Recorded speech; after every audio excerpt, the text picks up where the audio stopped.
السلام علیکم ورحمۃ اللہ وبرکاتہ۔ الحمد للہ والصلاة والسلام علی سیدنا رسول اللہ، اما بعد۔ ان اللہ وملائکتہ یصلون علی النبی یا ایہا الذین آمنوا صلوا علیہ وسلموا تسلیما۔ اللہ رب محمد صلی علیہ وسلم، نحن عباد محمد صلی علیہ وسلم۔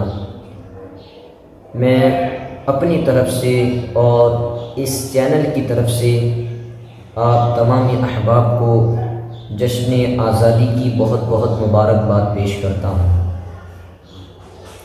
ہر سال کی طرح اس سال بھی ہندوستان 15 اگست کو اپنا یوم آزادی بڑی شان و شوکت سے منا رہا ہے، اور آپ دیکھیں اسی دن ہمارے ملک کو برسوں کی غلامی کے بعد آزادی کی دولت نصیب ہوئی۔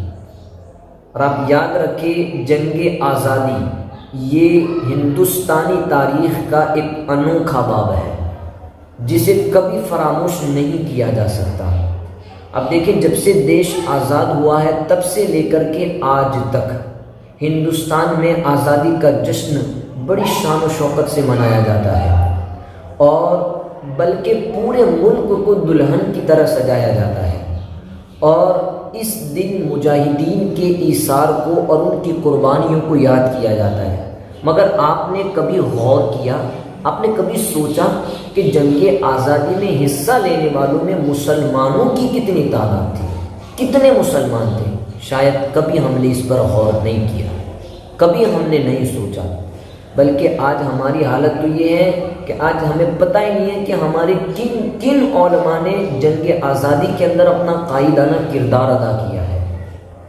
آج اوروں کا ذکر تو بڑی شان و شوکت سے کیا جاتا ہے، آج اوروں کا نام تو بڑی عزت و احترام کے ساتھ لیا جاتا ہے، اور ان کے ایثار کو، ان کی قربانیوں کو عوام کے سامنے پیش کیا جاتا ہے۔ مگر افسوس، ہمارے ان علماء اہل سنت کا نام تک ذکر نہیں کیا جاتا جنہوں نے اپنے دیش کے لیے، اپنے ملک کے لیے محض مال قربان نہیں کیا بلکہ اپنی جانوں کے نذرانے پیش کیے۔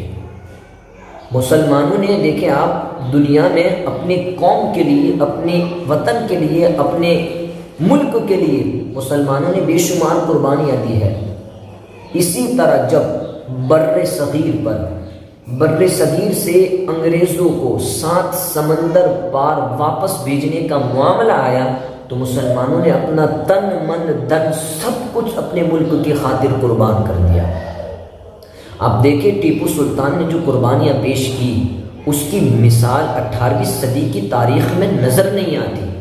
اب دیکھیں، ٹیپو سلطان انگریزوں کے لیے آخری قلعہ ثابت ہوئے، اور جب ہندوستان پر انگریز مسلط ہوا، ہندوستان پر انگریز جب چھا گیا، اس کے بعد انگریزوں نے مسلمانوں پر جو ظلم و ستم ڈھائے، مسلمانوں پر جو ظلم و ستم کی داستانیں خون سے لکھی، اسے بھلایا نہیں جا سکتا، اسے کبھی فراموش نہیں کیا جا سکتا۔ آپ دیکھیں، ہندوستان کو آزاد کرنے کے لیے ملک کی ہر قوم جد و جہد میں مشغول تھی، لیکن سوال یہ پیدا ہوا کہ پہل کون کرے گا؟ پہل کون کرے گا؟ تو ہندوستانی عوام اسی کشمکش کا شکار تھی کہ پہل کون کرے گا۔ اسی وقت دہلی کی جامع مسجد سے انگریزوں کے جہاد کے لیے ایک آواز بلند ہوئی۔ وہ آواز کسی اور نے نہیں بلکہ قائد اہل سنت بطل حریت حضرت علامہ فضل حق خیرآبادی نے بلند کی تھی۔ حضرت علامہ فضل حق خیرآبادی نے سب سے پہلے انگریزوں کے خلاف جہاد کا فتویٰ جاری کیا تھا۔ انہوں نے اپنے دیش کے لیے قربانی پیش کی، اپنا خون دے دیا۔ بلکہ آپ دیکھیں کہ جب انگریز تسلط ہو گیا، مسلط ہو گیا پورے ہندوستان پر، تو یہ حضرت علامہ فضل حق خیرآبادی لوگوں کو جمع کر کر کے ان کے اندر جہاد کے جذبے کو ابھارتے تھے، جہاد کا شوق دلواتے تھے۔ اور جب حضرت علامہ فضل حق خیرآبادی نے دہلی کی جامع مسجد کے منبر پر کھڑے ہو کر کے تقریر کی اور خطبہ دیا تو اس کا اثر یہ ہوا کہ قوم کے اندر جو جذبہ سویا ہوا تھا وہ جذبہ جاگ اٹھا، وہ جذبہ بیدار ہو گیا، اور انہوں نے ایسی تقریر فرمائی کہ دیکھتے ہی دیکھتے 90,000 لوگ انگریزوں کے خلاف جنگ کرنے کے لیے تیار ہو گئے، انگریزوں کے خلاف جنگ کرنے پر آمادہ ہو گئے۔ یہ کس نے محنت کی؟ یہ کس کا کردار ہے؟ یہ مسلمان کا کردار ہے، یہ حضرت علامہ فضل حق خیر آبادی کا کردار ہے۔ انہوں نے اپنی دیش کے لیے، اپنے ملک کے لیے اپنی جان کا نذرانہ پیش کیا، اپنا لہو دیا۔ آپ دیکھیں سید کفایت اللہ کافی، انہوں نے بھی انگریزوں کے خلاف جہاد کا فتویٰ جاری کیا، انہوں نے بھی اپنے ملک کی خاطر جان پیش کی، بلکہ انہوں نے اپنے ملک کے لیے، اپنے دیش کے لیے پھانسی کے پھندے کا استقبال کیا۔ آپ دیکھیں جب انگریز ان کو لے جا رہے تھے تو اس وقت حضرت سید کفایت اللہ کافی کی زبان پر حضور کی نعت تھی۔ وہ کیا پڑھ رہے تھے؟ کوئی گل باقی رہے گا نہ چمن رہ جائے گا، پر رسول اللہ کا دین حسن رہ جائے گا۔ اطلسو کم خواب کی پوشاک پہ نازاں نہ ہو، اس تنے بے جان پر خاکی کفن رہ جائے گا۔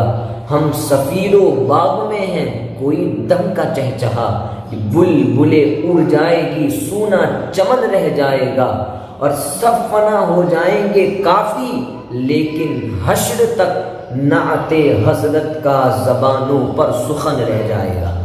تو انہوں نے اپنے ملک کی خاطر قربانی دی، انہوں نے اپنے ملک سے محبت کا اظہار خون دے کر کے کیا۔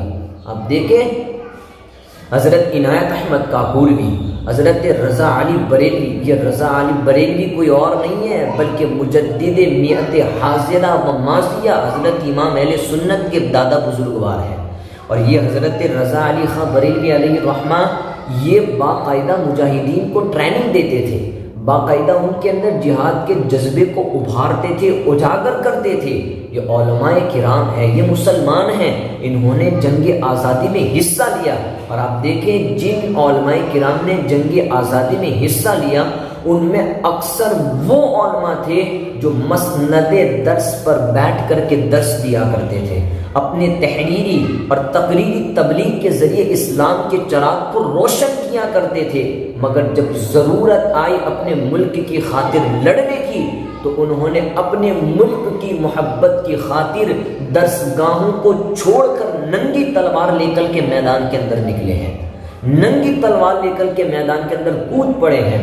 آپ دیکھیں بہت سارے ہمارے علماء تو ایسے ہیں جنہوں نے اپنے ملک کی محبت کی خاطر اور محض جہاد کے فتوے کی حمایت کی بنیاد پر ہمارے ان علماء کو جزیرہ انڈمان بھیجا گیا، ان کو کالے پانی کی سزائیں دی گئی، ان پر ظلم ہوا، تشدد ہوا، اور ہزاروں علماء تو ایسے ہیں جن کے ناموں کو آج مٹا دیا ہے، جن کے ناموں کو روپوش کر دیا ہے۔ اور ہمارے علماء کرام نے جنگ آزادی کے اندر ایسا حصہ لیا ہے اور ایسی قربانیاں پیش کی ہے کہ وہ سولی تک چڑھے ہیں، وہ سولی تک چڑھ گئے ہیں۔ آپ دیکھیں ہمارے دیش کی آزادی کے لیے ہمارے عوام اور ہمارے علماء کا کیسا کردار رہا ہے۔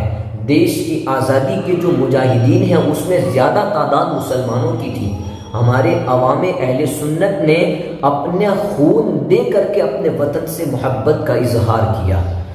آپ دیکھیں ہزاروں علماء کو شہید کیا گیا، ہزاروں علماء کو سولی پر لٹکایا گیا، لیکن اس کے بعد بھی کیا ہوا؟ اس کے بعد بھی کیا ہوا؟ جب ہمارا دیش آزاد ہوا، جب ہمارا ملک آزاد ہوا تو ہماری تاریخ کو مسخ کر دیا گیا، ہماری تاریخ کو مٹا دیا گیا، ہماری تاریخ کو بگاڑ کر کے علماء کے سامنے پیش کیا گیا، ہماری تاریخ کو بگاڑ کر کے عوام کے سامنے رکھا گیا، ہماری تاریخ کو محدود کر دیا گیا۔ ہم یہ نہیں کہتے کہ جنگ آزادی کے اندر ملک کی دوسری قومیں تھیں، دوسری قومیں نہیں تھیں، بلکہ انہوں نے بھی ہمارے دوش بدوش حصہ لیا، مگر آج ہندوستان کی سرزمین سرسبز و شاداب ہے تو اس کے پیچھے قوم مسلم کا بہتا ہوا خون ہے۔ آج قوم مسلم کا ہندوستان کی سرسبز و شاداب کی سرزمین پر اور ہریالی پر مسلمان کا بہتا ہوا خون ہے، اور یہ خون ایمانی ہے، حرارت ایمانی ہے جس نے آج ہندوستان کی سرزمین کو زرخیز بنایا ہوا ہے۔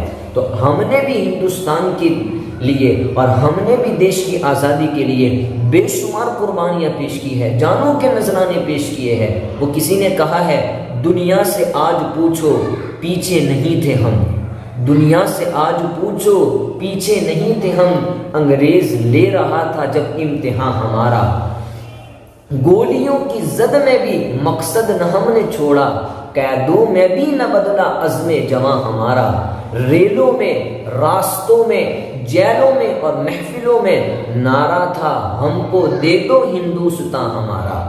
یہ جنگ آزادی ہے، جنگ آزادی میں مسلمانوں نے اپنا بھرپور حصہ لیا ہے، اپنی قربانیاں پیش کی ہے، یہ اس لیے یہ دیش، یہ ملک ہماری شان ہے، ہماری پہچان ہے، ہماری محبت ہے، یہ ملک ہمارا عشق ہے، یہ ملک ہماری محبت ہے، ہم اس ملک سے محبت کرتے ہیں، اس ملک کی مٹی ہمارے لیے کفن ہے، ہم اس ملک سے محبت کرتے ہیں۔ اور آج دیش کی آزادی کے دن، آج 15 اگست کے دن، جشن آزادی کے موقع پر ہم اپنی اولاد کو، ہم مسلمانوں کو ان مجاہدان اسلام اور ان مجاہدان جنگ آزادی کا ذکر سنائیں اور ان کی داستانیں سنائیں جنہوں نے جنگ آزادی کے اندر اپنا سب کچھ قربان کیا ہے، اپنی جان کے نذرانے پیش کیے ہیں، اپنے خون سے اس سرزمین کو سینچا ہے۔ ہم ان کی داستانیں اپنی اولاد کو سنائیں، اپنی اولاد کو اس ملک کی محبت کا پروان چڑھائے۔ اللہ تبارک و تعالی ہم سب کو ملک سے سچی محبت کی توفیق عطا فرمائے اور ہمارے اس ملک کو سدا سر سبز و شاداب رکھے۔ السلام علیکم ورحمۃ اللہ وبرکاتہ۔